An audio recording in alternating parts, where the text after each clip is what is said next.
Bharatiya Janata party और उनके सहयोगी लोग घबरा गए हैं। जब से मीरापुर में पीडीए की ताकत एक हुई है, तब से बीजेपी और उनके सहयोगी लोग घबराए हुए हैं। और घबरा करके सोचिए क्या नारा दे रहे हैं। उस नारे को लेकर के पहले तो डबल इंजन की सरकार इंजन टकरा रहा था, बाद में डिब्बे टकराने लगे, और अब तो भारतीय जनता पार्टी की ये स्थिति है कि उस नारे से भी बहुत सारे लोगों ने किनारा कर लिया है।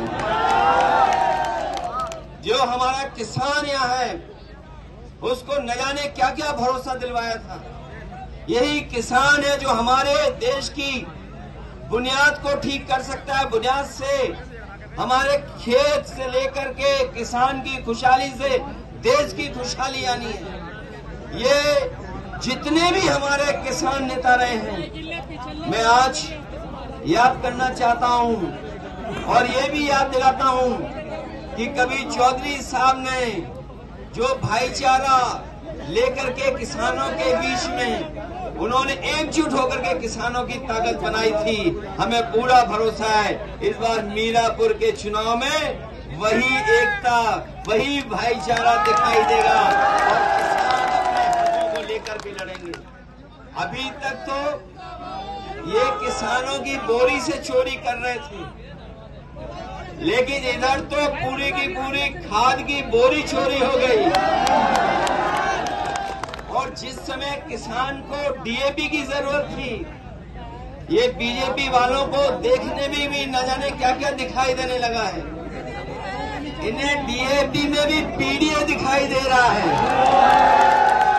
इसलिए मैं आप सबसे निवेदन और अपील करने आया हूं कि ये चुनाव आने वाले समय में किसकी सरकार बने, उस सरकार का रुख तय करेगी। इसलिए उपचुनाव तो है ही है, ये आने वाले समय में जो सरकार बनेगी उसके भविष्य का रुख तय करेगी। सच्चाई तो ये है कि कई लोग इस बात के लिए घबराए हुए हैं कि उनकी जमीन भी कोई न छीन ले। ये भाजपा वाले जमीन छीनने वाले लोग हैं, दूसरों को मिला करके जमीन छीन लेते हैं। इसलिए वो लोग भी कहीं न कहीं नाराज हैं। और आप देख लेना, जो वादे किए थे कि गन्ने की कीमत 400 रुपए होगी, बताओ आज इस महंगाई में कीमत क्या है गन्ने की। ये सरकार तय नहीं कर पाई है। खुशहाली तभी आएगी जब हमारे किसानों की गन्ने की कीमत ठीक होगी। मुझे याद है जब बिजली का सबसे पहले काम शुरू हुआ था, क्या बिजली को पहुंचाने के लिए फीडर अलग कराने का काम अगर किसी ने किया था तो समाजवादी लोगों ने किया था। और अब तो बिल देना पड़ रहा है। जो लोग कह रहे हैं